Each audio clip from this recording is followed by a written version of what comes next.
Welcome back to Let's Get Ethereal. I've been MIA.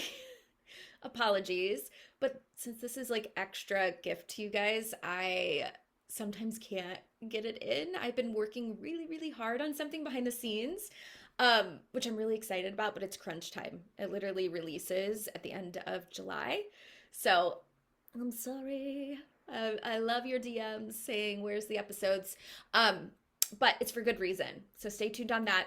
But this week was too crazy not to hop on. There's so much going on. So I was like, even though today is nutty, it's a full moon. So I've got a moon event. I gotta get this in before that, and I had a lot of work before this. So, but it's just too important. So I wanted to show up for y'all. Okay, today, Monday, we have a full moon in Capricorn kicking off the week. Yesterday, Mars moved into Gemini, which is a cool big deal we'll talk about. We have Mercury retrograde that started today. Lord have mercy. I think it was episode 3 or 4. Go back. I have a really lengthy deep dive of what is Mercury retrograde, how to best utilize it, what not to do, what to do, what can show up with relationships of all kinds, meeting somebody new versus dating somebody versus in an established relationship. I have a whole breakdown. So go check that episode. Obviously, just ignore the beginning where I'm talking about the astrology of that week and skip to the Mercury retrograde guide. I'll talk about this one a little bit, of course, but I won't go into that grave detail. I think that was like almost a 2 hour episode. What else? Jupiter moves into Leo today. Also, big deal. Hasn't been in Leo for 13 years. Jupiter spends a whole year in a sign, so it is major when it moves into a new sign. And now officially, we have all the outer planets, and some people call Jupiter and Saturn outer as well, so we're just going to lump them together. They're all in air and fire. So that shit's fast moving, okay? So those are just 3 things starting on Monday. But later this week has the most intense astrology moment of the year. I've been talking about it since February. I think it was episode 2 that I pulled it up in President Trump's chart. So I'll be keeping an eye on that. If I was his astrologer, I'd say don't leave the house, okay? But it could be, since he rules our country, him taking action in some crazy way. Okay, so we'll talk about that, but it's a very intense moment. What does it mean for us as individuals? Very different than what's going to be happening in the news, which I'll focus more on us, but I can't not mention it, okay? Been mentioning it since February to pay attention to the first week of July. That energy is so potent. It's going to be, even though it's exact Friday into Saturday, 4th of July, go figure. It's also the 250th birthday of the US. Interesting. So that, even though it's happening Friday into Saturday, we're feeling it all week and the following week, okay? So a lot of things could come up in the themes of Gemini, where it's happening, in the themes of Uranus and Mars. And when they get together, it's wild. So we'll talk about that, of course. So yeah, lots going on. Mercury retrograde, full moon, Jupiter changing signs, and Uranus and Gemini meeting with Mars. What? And, oh, I forgot. We're switching into a new month on Wednesday, July.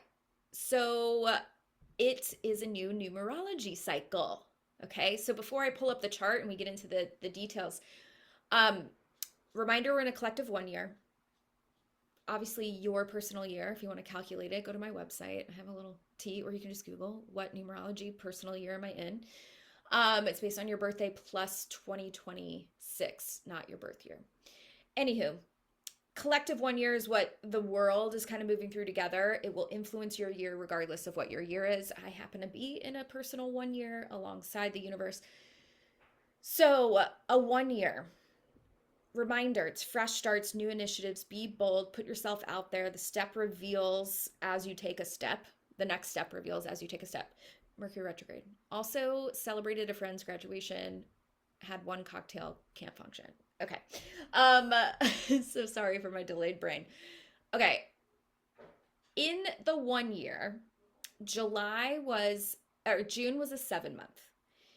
So chances are you moved through some like inner, slower, creative, inspired, healing type of energy is what June was hopefully utilized for. The 7 could be at its worst, being like, ugh, like, do I really need to pass that pattern, pay attention to this thing? How are my emotions going? Why are things not speeding up? And it was a reflective energy. At its best, very creative, very much giving you time and space to listen to yourself, to have calmer, slower moments. If your life was chaotic, I'm sorry, but like it was hopefully trying to reveal, what do you need? How does your body need more rest? Maybe you were thrown on your ass if you didn't take that rest, okay? But it was hoping to slow down your life just enough so you can't distract yourself from what's actually going on internally, okay? So we got a couple more days of that 7. I would love, especially since it's a full moon today, full moons, we reflect on what is in the way, what needs to wrap up, what needs to be let go. It's aha moments. It's a flashlight of what needs to change, reprioritize. It's also Mercury retrograde, reflective, go inward. So next couple days, let's go into the noggin, into the subconscious, okay? Because Wednesday, we kick off an 8-month. 8 is the only number in numerology that represents the material world. 8 is that power stance, boss bitch vibe, okay? So with the 8-month, it brings fast momentum. In a spiritual sense, you can think of the 8 being flipped over as an infinity sign. So what goes around comes back around, especially with retrograde in the mix. So we might have the first 3 weeks of July, since we have Mercury retrograde till the 23rd of July, we might have more of that past efforts coming back to be rewarded. This could be literal financial, or this could be karmic return of bad financial decisions. But the 8-month is to get your money in order. With retrograde, I always say retrograde is a perfect time to pay off bills, go in and get organized with them. If like you want to pre-look at like taxes or anything that you're investing in, let's get it all buttoned up. Do not make huge investments during Mercury retrograde if you can help it, okay? If you're closing on a house, you can't like predict when that's going to happen sometimes. So don't go watch that episode with all the do's and don'ts of Mercury retrograde. But in an 8, I think it's going to bring energy of like a drastic ramp up, which makes sense with the Mars and Uranus energy. So momentum, you can think leadership, money, yes, results, ambition, feeling like it's time to light a fire under your butt and like get the things done, get the nitty gritty stuff done. But it's also like energetically, you can think of like stepping into your authority, stepping into your power. There could be power clashes so that you voice your needs. Or it could just take a lot of trust and inner faith in yourself if imposter syndrome shows up. I know I'm working on this big goal and it's launching this month in July. So I'm like, oh, I'm power stancing, but it's also probably going to come with fear. Right now, I'm just excited for everybody to get it. But yeah, it's going to be a lot. So that's the 8. And let's see my notes. Mercury retrograde. Yeah, July obviously wants progress and swiftness, but with Mercury retrograde, it's saying like maybe a lot of that success or push or reaping the rewards comes with some editing, back end stuff of like reworking, perfecting, editing, returning to something, finding different solutions, looking at things differently. People, ideas, conversations coming back up and back around, or clients or customers if you're in sales. Okay.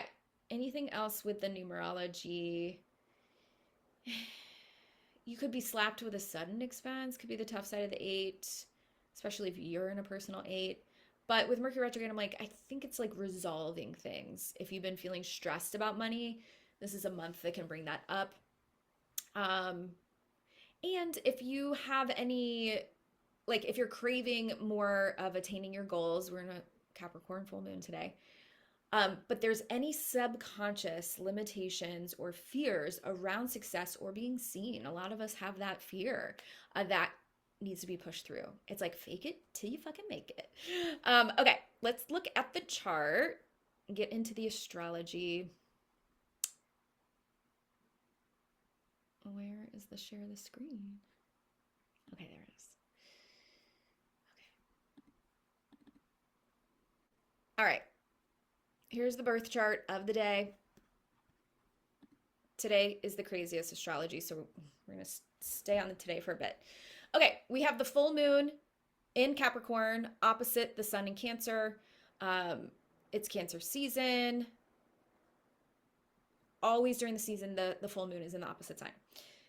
Capricorn is the sign of that's ruled by Saturn. Okay, daddy of the sky, hard work, responsibility, effort, long-term goals. This is the 5-year plan. This is the let's commit, let's stick it out, let's see it through, let's put in the work. Chances are we're all probably craving more of that established longer term, or reevaluating the things that we've been spending a lot of time working on.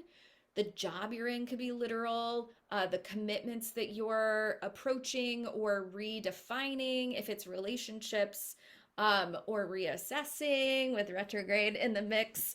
There can be a full moon, depending on where it falls in your chart. Come to the moon event tonight, or catch the recording, because this might come out during that. That's when I go over where is it falling in your chart. And if you have my workbook, it gives you the reading as well. But it'll be at 8 degrees of Capricorn, okay? The aspects that it's making is square to Neptune and Saturn. That's tough, okay? A square to Saturn, the ruler of this full moon, Capricorn, is saying like, yeah, there's some, either what I always say with a square from a planet, it brings out that frustrating side of that planet. The frustrating side of Saturn, all planets have the beauty of them as well. But with a square, you're going to get the frustration first in order to break free to the good.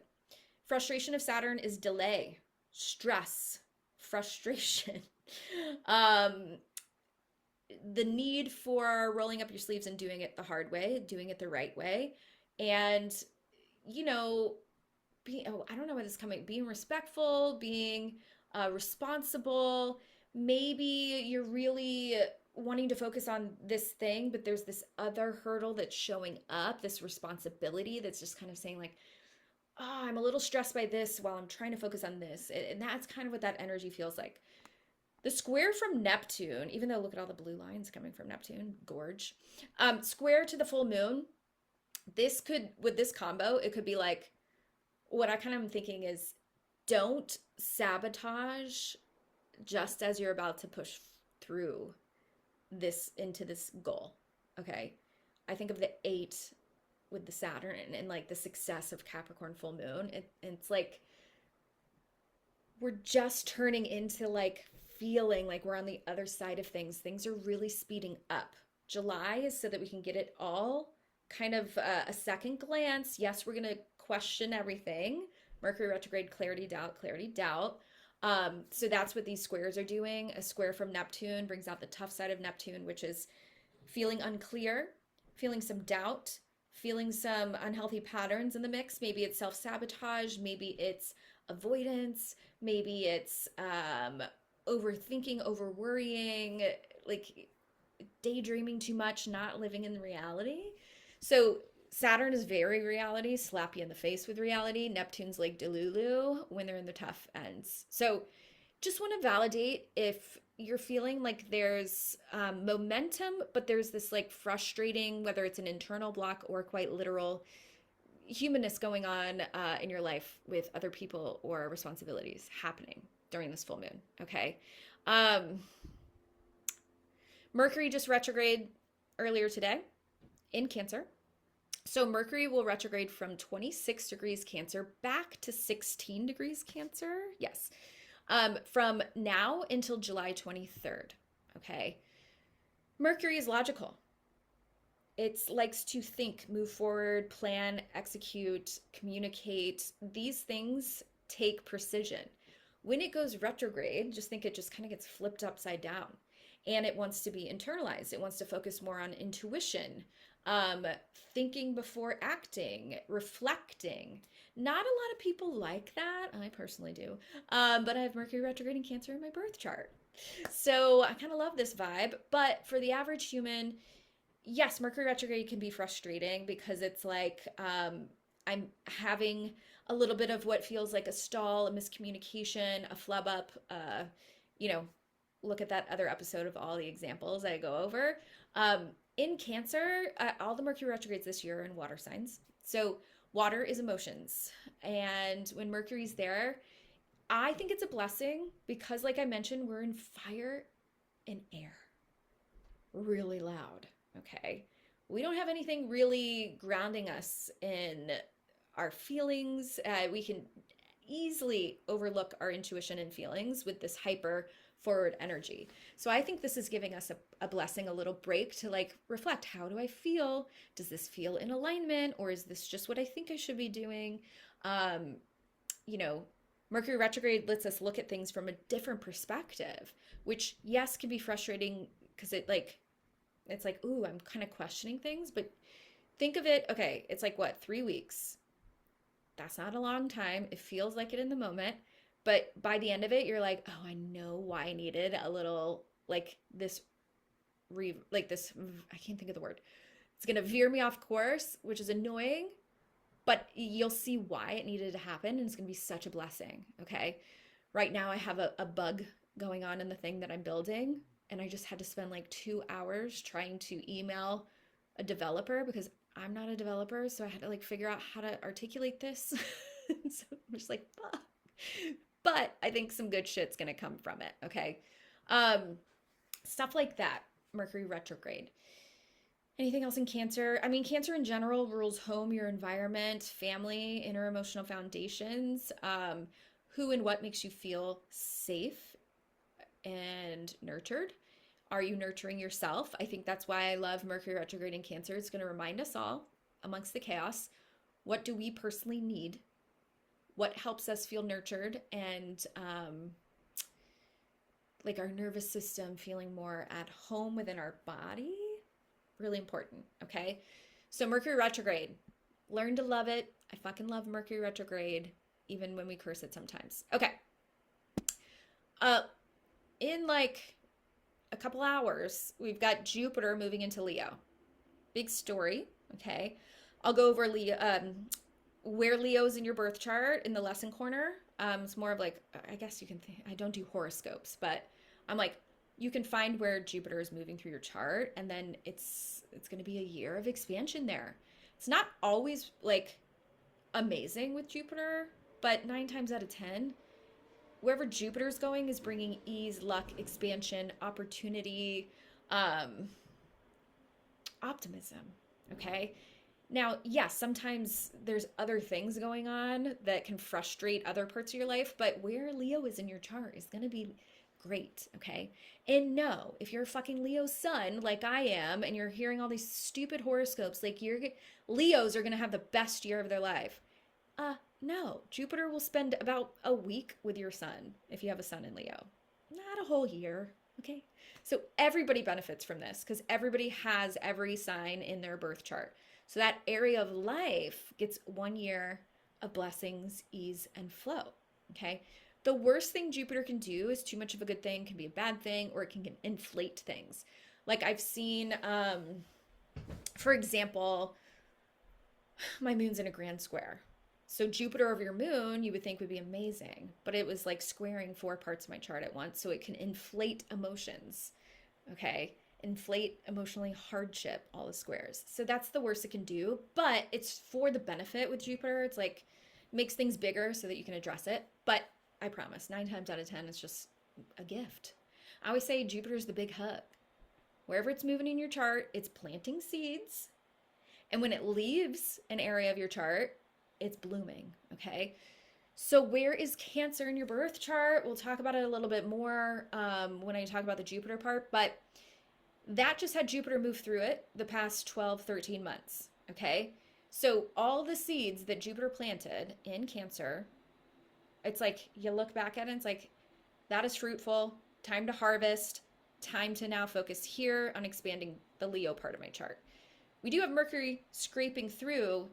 I can kind of think of Mercury as like the harvester for you. It's like, oh, we didn't catch this before, or this opportunity, or, ooh, I thought of this idea. I thought of this connection. Let's pull it out of the ground and put it in our bucket. Okay.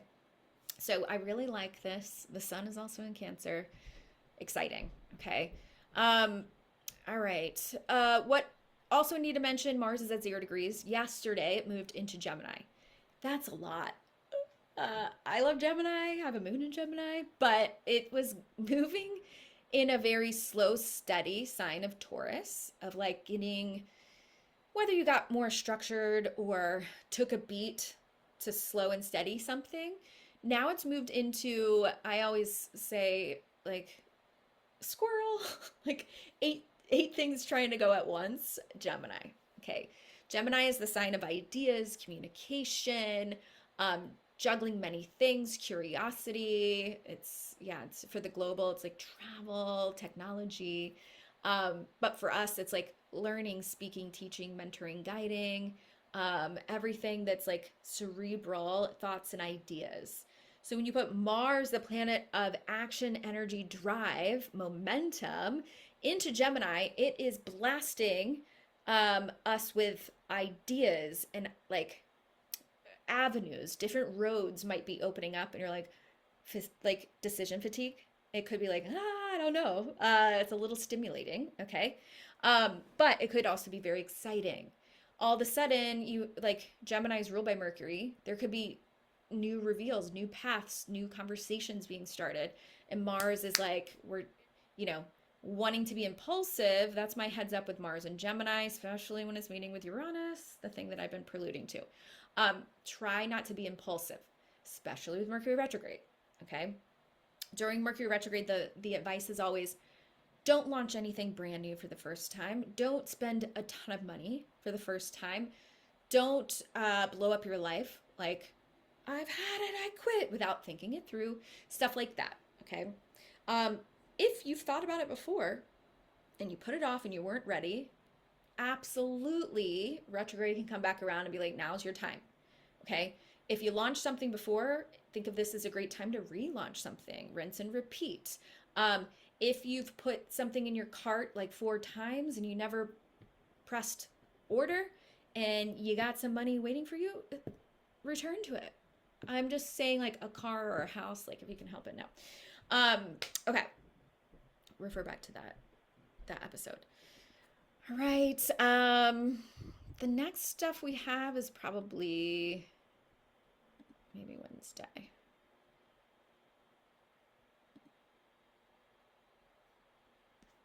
The only thing that I was really clocking is Jupiter squaring Chiron, 0 and 0.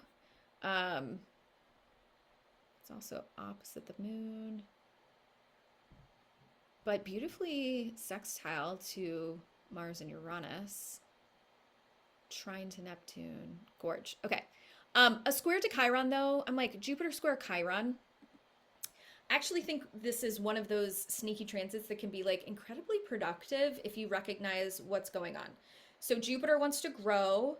It wants to expand, take risks, leap of faith.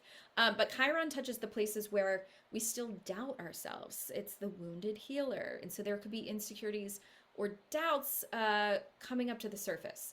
So don't be surprised if like an opportunity this week also brings up insecurity.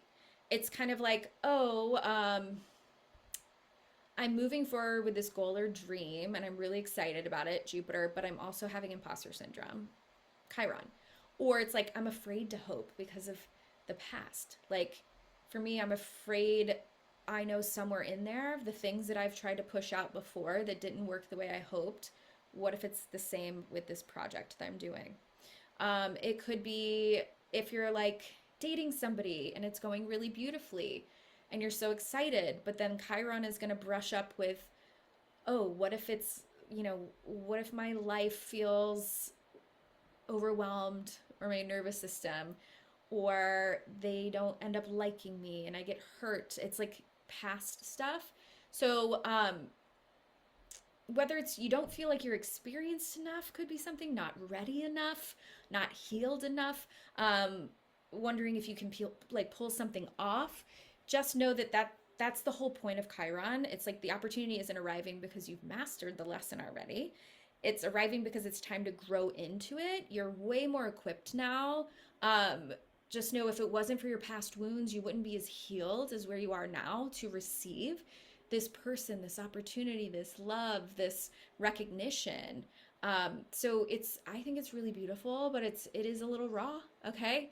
So if you notice fears and vulnerabilities coming up around the things we've been talking about, the visibility, the leadership, or simply just confidence in yourself, whether it's, your body, your looks, your being liked, okay, don't take this as a sign to stop, or that like this, I'm not cut out for this person, this opportunity, this relationship.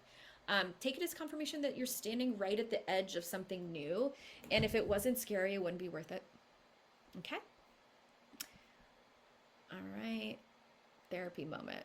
When we talk about Chiron, it always feels therapeutic, doesn't it? Okay. Why won't this let me click it?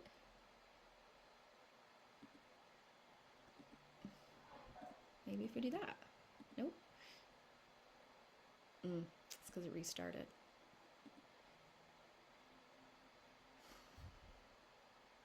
Okay. July 1st. Well, let's get back here. Sorry, guys. It's Mercury retrograde. What do you expect? If you're listening and you don't see my screen, a lot of people listen to this on Spotify. Everybody's been switching over, which I get it. Sorry for my delays. It won't go. There we go. Okay, I just want to get to the 3rd and 4th. Let's just do 4th. Okay. Beast Day. Lord have mercy day. Christ on a cracker day. All right. Mars Uranus. It's exact. I'm in PST. I think it's like 11 p.m. our time. So if you're in the East Coast, it's on the 4th. Okay. But it's on the 3rd, right before it strikes midnight. Okay. Mars and Uranus.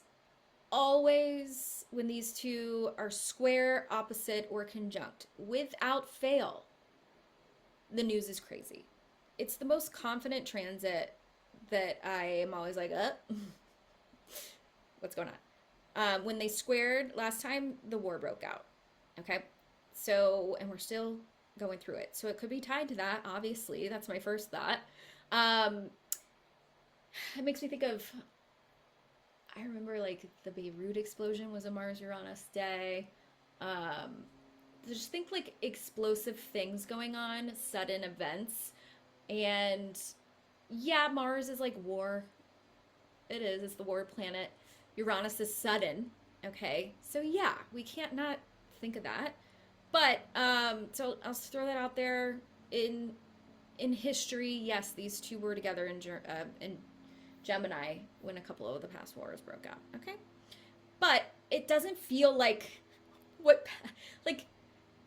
centuries ago, it was, we're in the streets with like a war. No, it wouldn't be like that here. Okay. In Gemini rules communication. I'm not big on predicting like the global stuff, but in my mind, just knowing in the astrology, I'm like, this could be like, if it is an attack, because this is happening on the 4th of July, the 250th birthday of the U.S. When the U.S., I don't have the U.S.'s birth chart. Costco toe pads go viral. I hate this website. They are happening near the U.S.'s Uranus return. It's crazy. Okay.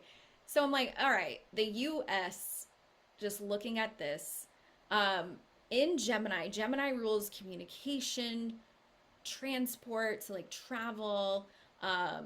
So there could be like war attack on information, technology, I think power grids maybe. Or it could be as simple as, it's not simple, but if it's tied to the war in Iran, it could be transportation, travel, more impact. So it could just be the gas stuff, okay? Or it could be like the flights flights are not going as much because of the costs, okay? There could be something that kicks off. This is a trigger point, so it doesn't all have to like come to fruition, but something could be happening, whether it's behind the scenes or quite literally in the news, that then turns into a significant change in the travel, communication, how we get our information seen. There could be also as simple as like information that comes out, shocking information, Gemini, um, that we're like, what the fuck is going on? Holy moly. Okay. It could also just be a literal physical shakeup. Makes me think of this is happening astrocartography wise along the coast, the west coast of the US, which is like the map of where these transits are like aligning. It's like right through LA where I am. So I've made all my friends promise not to go to big events. Because yeah, this could be, yeah, violence, but I'm thinking more like it could be a shakeup, like an earthquake or some plant explodes. And it's just like, I don't know. But overall, let's stop talking about all these like what ifs, tragic stuff. Overall, this is very spicy and it could be a very good way for you personally. My only heads up, I'm like, y'all know I'm delusionally optimistic to a fault sometimes, but this one I always will give a heads up for people. I'm like, this is accident prone. Be it that it's a holiday, there's going to be drinking, fireworks, barbecues, like Mars represents cuts and burns and stuff. So I'm like, yeah, don't be risky with that. Don't go holding a firework in your hand, blow your fucking hand off. Drinking and driving, this is car accidents all over the place because Gemini rules transportation. Okay. So there could be flight like accidents going on or delays in flights because it's Mercury retrograde as well. Travel stuff. If you're out there and you're like, Lauren, I'm flying that day, don't worry. This isn't to like scare you into not doing something. But if you're making decisions like, oh, I'm out and I'm drunk, don't drive. If you are not drinking and driving, know that on the roads there will be. So it's like, just be extra cautious. It's very accident prone. Okay. So, I don't want to yuck anybody's yum or ruin the fun. Go have fun. Like I'm going to be playing with sparklers and hanging in a pool with friends and having a cocktail and eating hot dogs. So, but it's like at a friend's house instead of a big venue. Okay. Just in case. So keep that in mind. I just think the symbolicness of the 4th of July and freedom and what that can mean. If you go back to my second episode, and I think it was in February, yeah, or March, this is happening in President Trump's chart in an intense way. The last time Mars and Uranus got together, he got shot in the ear.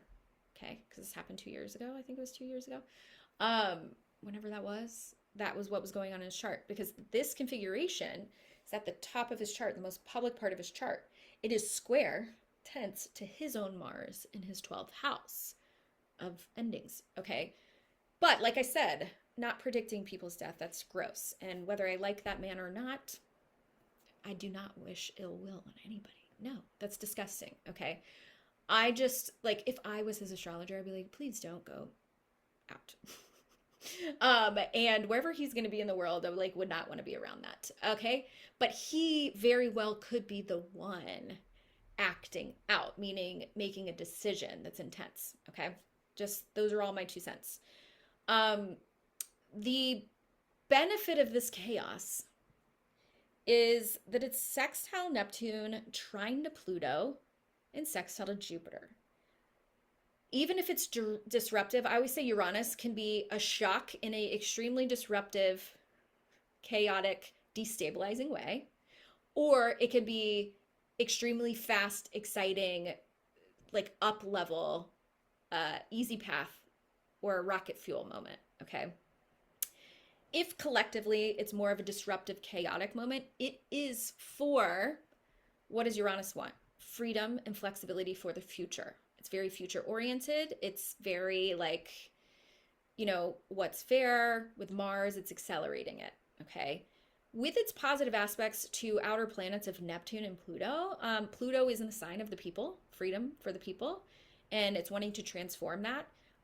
Of course, in the beginning of that transit, which is 20 years, it tends to frustrate those themes in order for us to all just like honestly be fed up and change something. So whether it's information that creates a rebellion of sorts, or if it's just like a environmental thing that hits and then we all band together, or it's something about the war and how it's restricting like planes and travel, and we all have to like be like communal more and where we're like planted. Okay. It's got really good aspects to it. Okay. So this is rocket fuel, and then it's supporting like, you know, a more optimistic future. Funny enough, even if it's hard, I don't want to like spiritually bypass if something tough happens, but it is feeling like one of those things that will be a catalyst. Okay. What I don't want for individuals is impulsiveness, and this could be like saying something you regret, making a rash decision. With the Mercury retrograde, you could like reach out to an ex and just be like, oops, have a moment where you're like, eek, no shame, like, it's like normal. You could hear from somebody, but yeah, try not to blow up your life metaphorically. But for the most part, I think because it's aspected so beautifully for us as like individuals, where is 3 degrees of Gemini in your birth chart? That's where you're getting this like exciting kind of hit. Like I said, yes, exciting can also be destabilizing. It can be like, oh, I've been waiting for this and it's here now. Oh shit. Like, eek. Okay. But it can also just speed something up for you. With Mercury retrograde, it could be like, oh, it's coming back around. Okay. So I'm actually pretty excited about this for us as individuals. Okay. Depending on where it hits your chart, obviously getting a reading is the only way for me to like figure that out. There's only so much I can tell you. But globally, I'm not gonna lie, this is wild, the way that it's happening on 4th of July and the 250th anniversary and the Uranus return. Insane. Okay. Anything else? I know that was a lot. I think that's it. There's a lot changing right now, and growth, sometimes is uncomfortable. But it's like July is when everything changes. I know other astrologers have been saying this same thing. And so this 1 year really starts to ramp up. So if you've been taking risks and you're putting yourself out there, even if it hasn't like led to results yet, I think on the other side of July, it will be. Okay. August is eclipse season. So, we're going to continue to talk and build on this, but it's going to be wild. So the next 3 weeks, I wonder with the retrograde and this catalyst moment, if something spikes and then we're having to like for 3 weeks kind of like, oh, that's exciting. Let me get myself prepared. And then the actual thing can be put out into the world, announced more in that eclipse timeline, if you want to think of it that way. Okay. So pay attention to what shows up this week and next week. The best advice I can give you guys too is like, be flexible. This is the type of energy, Gemini is a mutable sign. It's beautiful at changing its mind, pivoting, being extremely adaptable. These planets are extremely fast. If you are somebody that loves like type A planning and knowing what's ahead, this is going to be like uncomfortable. So just tell yourself like, this is exciting. I've been wanting something new, and ride the wave. This is going to be lovely, but it's like usually can't plan for it. So be flexible. You might be able to ride this wave into a whole new world. It's going to be cool. Okay. But give this energy a couple weeks to play out. All right. And then let's see what the world does. All right. The nodes are almost in their new sign. That also happens at the end of this month. So, okay. I'm going to stop sharing the chart and let's get into Jupiter moving through each house. Okay. So today it's entered 0 degrees of Leo. So let's pull up some example charts to just make sure you really know what to look for in your birth chart. It's going to be easy. And then we'll go through what does it mean for each area of life and what you can expect. All right, I wanted to pull up a couple example charts. If you have been under a rock and never listened to one of these or come to a moon event, go to astro-charts.com to pull your birth chart. This is the one I use. What's nice about it is it lists the signs on the outer wheel, which I find a little easier for those that don't recognize symbols, which most people don't. It's hard. Okay, so this is an example birth chart. I have 3 different ones because I use what's called the Placidus system, meaning the houses, which are these pie pieces, they don't align perfectly with the signs. Okay, the signs are all 30 degrees long, 0 to 30, 0 to 30, 0 to 30. But you notice that these pie pieces, some of them can be different sizes. Okay, the pie pieces are houses, areas of life. Okay, so your chart will always start on the left-hand side where the first house begins, and it goes counterclockwise. It's a little confusing. Okay, so pull up your birth chart, but first just pay attention to my example ones. All right, so Jupiter in the sky currently is at 0 degrees Leo. So for the next year, it'll go from 0 to 29 degrees Leo, okay? So we want to find where's Leo in your chart. For this example chart, here's Leo, okay? It goes counterclockwise, this direction, so it starts here. Now, reminder what I said earlier, take a look at Cancer in your chart. That area of your life, Jupiter has been planting seeds in and really blessing that part of your chart, okay? So from Cancer to Leo, this is where Jupiter is right now. This is your birth chart, so it never changes when you pull up your chart. It is like you're always evolving and up-leveling and working to the potential of your birth chart. So that is always relevant, like studying your chart. But what's going on in the sky currently, you layer that on, that's where you're like, okay, if Jupiter is moving into Leo, then I find Leo in my birth chart, you just got to superimpose it in your brain. It's like, oh, it just entered here, okay? And it's going to take a year to move through all of Leo, okay? What you'll notice for this first example is Leo starts, it's still in the 8th house. So Jupiter for this person has been in their 8th house for almost a whole year. And it's got this far to go until it enters a new house, area of life, okay? That's why I wanted to show you guys this, because signs could occupy 2 houses, aka 2 areas of life for you, okay? So for this example, if Jupiter has already been moving through their 8th house, this is the house of Jupiter kind of bringing in this transformational year. Shared finances is coming up, debts, loans, inheritances. It's also the house of intimacy and vulnerability and sex and merging with the souls and healing. It's everything hidden below the surface. And so there could be a lot of support coming through other people. If you own your own business, you can think of like collaborations or partnering with people that bring in some money. Somebody investing in you could be the thing. But it's a year of like letting yourself learn to trust, to receive, let yourself transform and change, take risks. And so that's not going to change for this person, but it's going from Cancer, which you can think of as the personality coloring it, which is more of that emotional side of the 8th, which is more of like, okay, in Cancer, it's like what makes me feel safe and at home, who and what. And so this person was probably much more like vulnerable and raw around who and what financially or physically makes them feel safe, and not wanting to be so flippant about those things. But it also brought luck and opportunity to expand the healing around those things. Okay, so whether they deep dove into like a therapeutic practice, learning healing themselves, or receiving healing, becoming fascinated by 8th house things. Jupiter is the teacher, the expander of knowledge.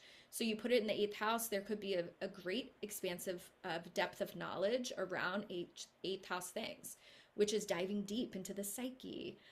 It's inherited resources and sharing resources. On the practical level, it's money. Okay, But now it moves into Leo. So it's just going to change the flavor, but it's keeping it in this eighth house for them. Okay. So it's still going to be covering the same themes. And in Leo, it's going to be much more of a creative, lighthearted version of that, a more action packed. There could be some, at the toughest, like some ego involved in those things, a little bit more irresponsible at its worst. But at its best, it's going to be really optimistic, lighthearted, how to be creative with these things. Okay. So if this was, say, your chart similar, I would be looking down here. Okay. I would click show me all the 12 houses. And I would want to know what degree does that ninth house start? It looks like 11 degrees of Leo. So once Jupiter transits to 11 degrees of Leo in the sky, they would then have a whole year of it activating a new area of their chart. That's much more impactful than changing signs. Okay. Signs is like the flavor of the personality, but area of life that Jupiter is exiting and entering, way more of a big deal. So this person, this chart, whenever Jupiter moves to 10 degrees, say that's early next year, because there is a retrograde, I think it might enter by the end of this year, okay? That's when I would pay attention for them even more. But you can read up ahead of time. So what you do, okay, I know Jupiter's still in my 8th house. I would Google or AI, Jupiter transit my 8th house in my birth chart. It's moving from Cancer to Leo, but staying in my 8th house. What can I expect? Here's the next example. This person, you see Leo, all of Leo falls in their 9th house. That's an easy one, okay? They even had Jupiter move into their 9th like a month ago, okay? This person would type in Jupiter transiting the 9th house of my birth chart. What can I expect? It just moved into Leo. Okay. I'll go through all of the houses for you guys, but if you want to read further, because I got to tell you about all 12, I'm going to have to shorten them. Okay. This person's chart. Here's Leo for them. Reminder, Leo could be here, here, here, here. Excuse me. Anywhere in your chart. These 3 examples just happen to be over here. Here's Leo, this direction from Cancer. Ooh, this person's having a Jupiter returning coming up. So if you have Jupiter in Leo, you're going to have a Jupiter return. Write that down. Google it. Okay. If you have any planets in Leo, Jupiter will spend about a week blessing it. Okay. So if you know what the planet is, you can add that to your research. Transit Jupiter is going to be moving through my 10th house over my natal Jupiter. What can I expect? And then this person will have it move from the 10th house to the 11th house. There's the 11th house pie piece. Okay. So those are the areas of life, the houses. I've given you a couple examples of what it looks like with, almost half of this transit for this person is remaining in their 10th house, okay? But then it'll move to the 11th. If you got it easy, like this person, you're just focusing on one house, okay? All right, that's how you find it. Let's do a quick and dirty of like, what does it mean through each house? I would say in the first house, very lucky. First house, in my opinion, I kind of describe it as like it rules the whole chart. Many areas of life can be blessed. It's an angular house. So the 1st, 7th, 10th, and 4th, those are like the big themes in our life. Okay, the anchor houses, if you want to think of it that way.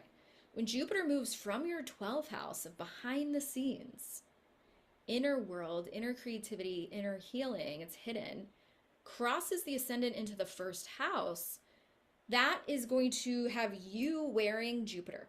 Okay. Jupiter in the 1st house is going to be a big year of like showing up in a Jupiterian way, more confident perhaps, more visibility, more opportunities coming to you, more opportunities for you to lead. Maybe you're having like a travel itch or a study itch, or you're teaching instead of the one consuming the knowledge. You could be the one delivering the knowledge, but people will be noticing you more. This is an energy of optimism, feeling open-minded and expansive, and people like feeling like you're open to them. Um, so stop hiding. I also think this is a very fertile transit for those trying to conceive. It absolutely could be also just think title changes when it comes to the first house. So whether it's literal changes physically or changes to your title, Jupiter's bringing luck to that. So there can be a lucky change to the title, like, oh, a fiance, oh, a mother, oh, I'm changing and rebranding my business, and it really just elevates everything. So think of that. If you want to launch something, change your wardrobe or style, or simply really own who you are, this is your year. It also looks directly at the seventh house of relationships. So if you are single, this is a really good transit for finding somebody that's really great. Okay. All right. But you have to be Jupiterian. You have to be bold, optimistic. You might like all of a sudden be more spiritual because Jupiter rules these things. Or, like I said, study and expand your mind. The second house, I mean, fuck yeah. It's the house of money. The money you make from the work that you do. So it's like the paycheck, the security. It's also the heads up. I learned Vedic astrology first, and second house rules food. What makes us feel safe and secure and nurtured and grounded? So food. And Jupiter can expand the waistline in the first house and the second house. Okay. So just a heads up with that. Unless you're looking for that, that's great. Okay. But absolutely the main thing I think of is money, income, also self-worth. So literal worth and self-worth, okay, could be impacted.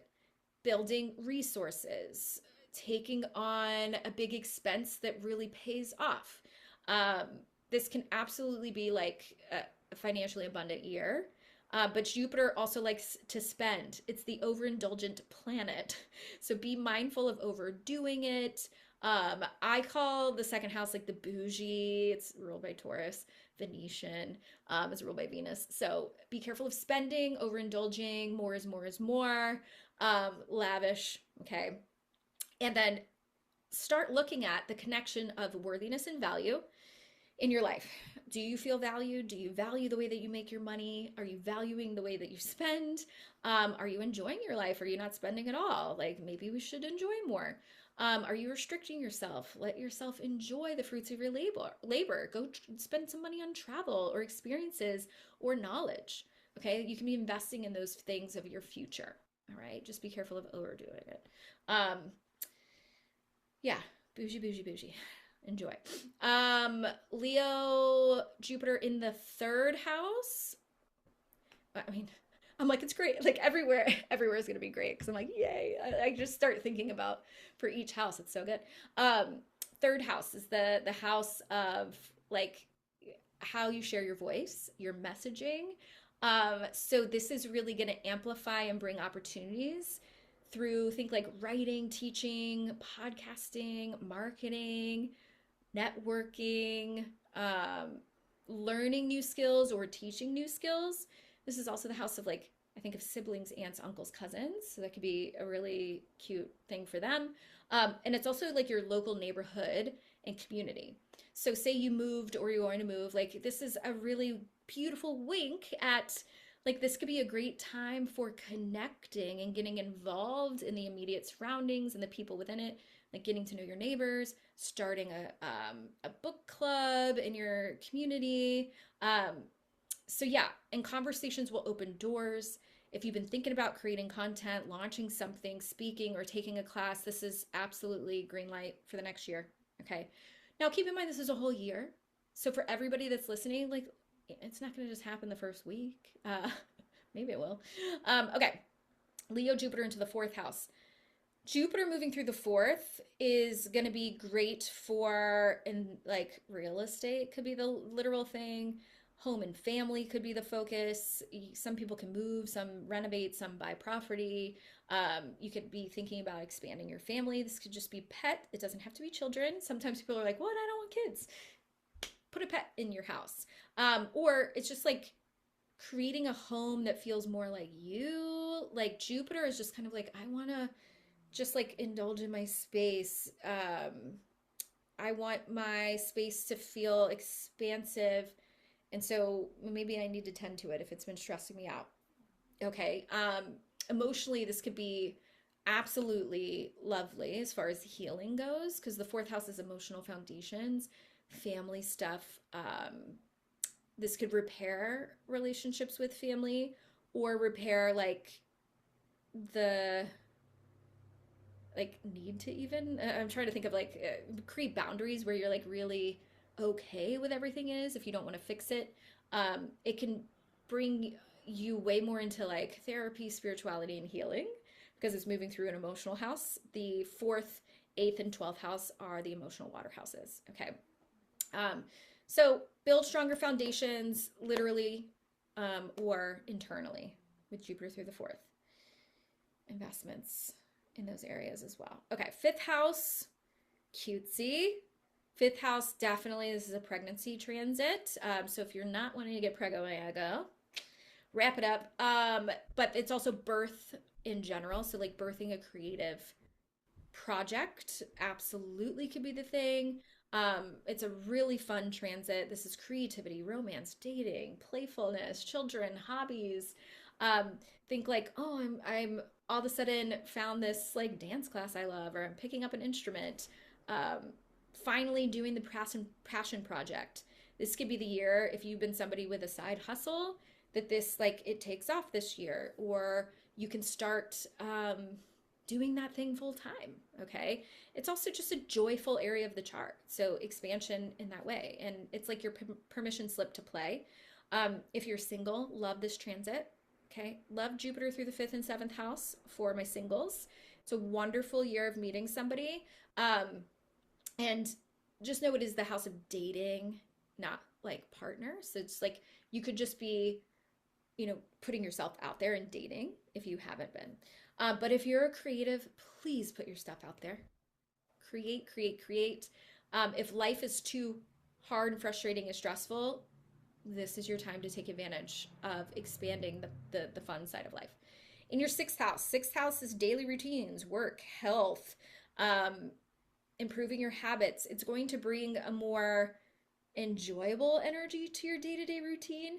So you might find a job that's better fit, better team dynamics, hiring somebody that makes your life easier. If you are somebody that can manage people or you work for yourself, you can improve your health and just find a workout you really love, or you're like, oh, all of a sudden it doesn't feel as much of a struggle. Hire support, receive support. You're becoming more efficient. Jupiter here reminds you that like small habits can create that bigger change. The only thing that Jupiter can do is it can expand health, like flare. It makes me think of like, yeah, there could be a flare so that you actually find the problem. Stuff like that. Anything? Oh, pets. Sixth house definitely is the house I think of with pets. Fourth could also bring a pet because it's family. But certainly, like, you think of your day-to-day responsibilities, nothing more rewarding than a pet. It's just my opinion. I'm a pet girl. Okay. Anything else? Health, yeah. Improve it. Like find, with Jupiter, it could be like non-traditional medicine. I think of, we're going to try acupuncture or, naturopath in the mix. Okay. Okay. In the seventh house, now we're hitting the second half of the signs. Seventh house is other people. I see all the time when Jupiter's moving through somebody's seventh house, luck comes to you through other people. You don't typically have to work for it. Say you're looking for an apartment. It's like a friend texts you, hey, my friend's subletting their place and ends up being perfect. You didn't even have to look. And then the obvious one is relationships. One-on-one romantic relationships could be a major teacher, but it's partnerships of all kinds. So yes, romantic, but also this could be fantastic for business partnerships, for expanding your client list. Really, really great for contracts, collaboration, finding the right people. If you're somebody that's like, I have never been lucky with like, I always tend to overgive, and this is your chance to receive. Like Jupiter is very fair and equal. Okay. Makes me think of the Justice card. It's ruled by Sag. Sorry, I keep fidgeting. But this is a time where a lot of people will commit, meet significant partners. This could also bring like um, interest in partners from like other cultures, or meeting somebody via travel, or they come from a different like background, like maybe it's religion, but you expand each other. It's like curious. It's interesting. You'll definitely want to meet people that expand your life, not restrict your life. So if like you start a relationship during that time, it has something meaningful to teach you. Okay. Anything else? Yeah, that's good. Eighth house, deep transformation area. Similar to the fourth, it's an emotional house. So Jupiter entering here can bring a lot of healing, or the right type of healers. Like when this happened, I tried out like EMDR therapy to get down to like, you know, I know everything, but it's like some things are still in your nervous system. So it's like trying something deeper. But it's also quite literally the house of the money, unlike the second house, which is the money you make from your efforts. The eighth house is the money from other people. So it's shared finances. Like if you're married, this is your shared money house. It's also, if you're not married, it's inheritances, loans, debts, credits, mortgages. Like I have a mortgage loan, I have retirement accounts, this is taxes, this is, yeah, other people's money. So you could get chunks of money from these things, or investors if you're somebody. Or I think of like, I always worked in startups. This could be the year where like if you do, or if you have shares in your company, it's like there's a payout. Okay. But yeah, on the other side of the eighth, this is the house of like, houses are funny. They rule so many things. What does money and sex and death have to do in common? It's like transformation, merging, trust, and intimacy is the eighth. So Jupiter is going to expand your capacity to trust, have intimacy, be vulnerable through either therapy or being in a relationship where you feel safe, or, going through something tough that's transformational, but that it like completely changes your path in the most beautiful direction. But overall, it's a year of trusting, receiving, letting yourself change. Okay. Anything else with eighth? Okay. Ninth house. Jupiter loves the ninth house. It's naturally attached to the ninth. Like each house is naturally coincides with a sign and a planet. And Jupiter loves the ninth. It's Sagittarius's house. So when Jupiter moves through the ninth house, this is a very like expansion meets expansion year. So travel, higher education, publishing is big. So that's something you've been interested in. Somebody could reach out to you, or you can pitch yourself. This is definitely a year that put yourself out there, put your work out there. It could be big for spirituality, whether you are seeking it or providing it. Since I know a lot of people listening are like spiritual, you could be the one teaching it. I think of sign up for yoga teacher training, host a retreat, put out a course, pitch your like book idea out there in the world, self-publish if you want. Start the Substack, whatever you got to do, but broaden your worldview this year. Make sure you're surrounding yourself by people, things, experiences, and knowledge that expands your mind. You'll feel very bored if you aren't growing and learning this year. So definitely put yourself in positions where you can say yes. Say yes to experiences that stretch you, that scare you in a good way. This is the leap of faith house. It's going to be life-changing. I also think of this as a really good house for like visibility and luck. If you have anything that you want to put out into the world. Okay. All right. 10th house, Gorgina. 10th house is your house of what you do out in the world. It's mostly like our career, because that's what most of us do out in the world, but it's your long-term goals, how you're viewed. This is your internet persona. So yeah, how are you perceived?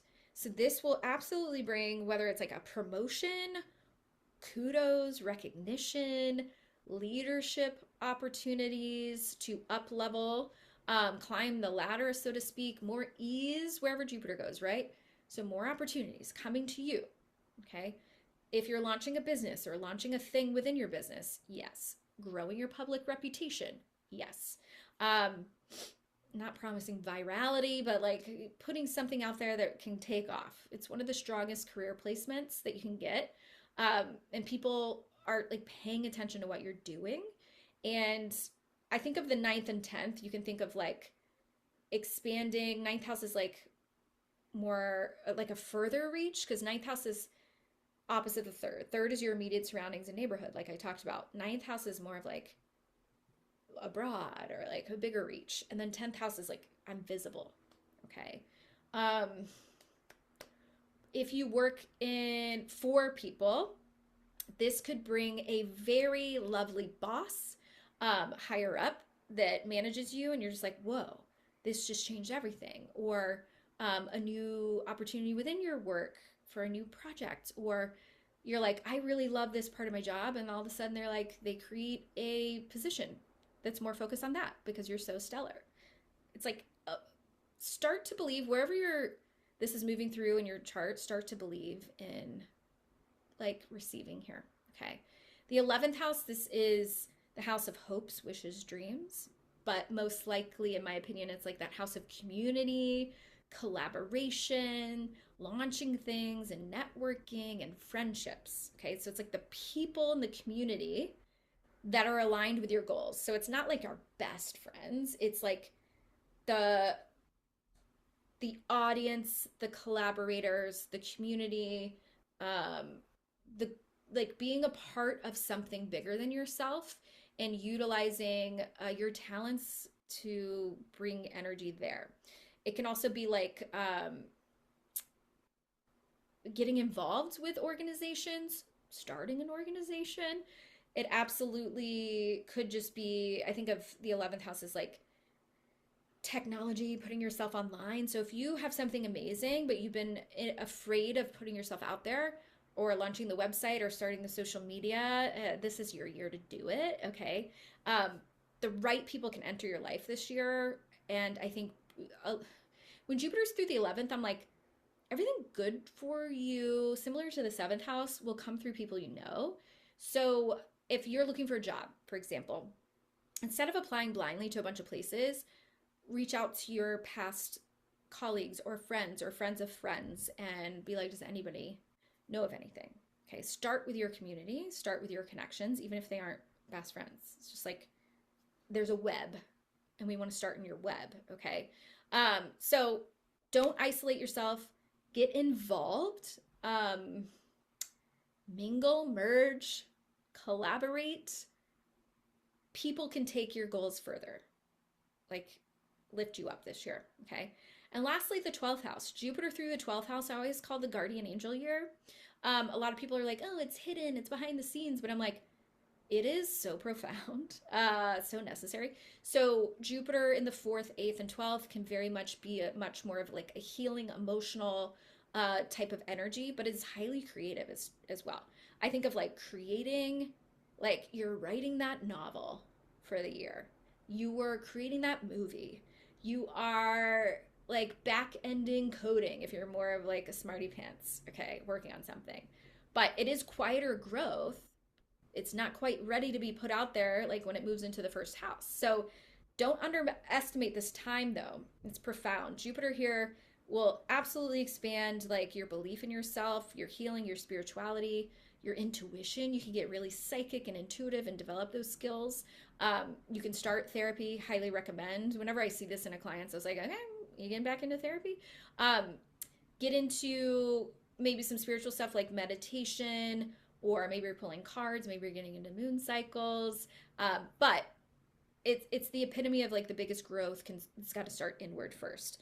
So it's starting beneath the surface. So prepare for a new chapter when it crosses the ascendant into the first house. Anything else? Jupiter expanding the 12th, your dreams, your manifestation abilities, and yeah, creativity and intuitive abilities. Major, okay? All right, so that's Jupiter through all the houses. Anything else I want to tell y'all?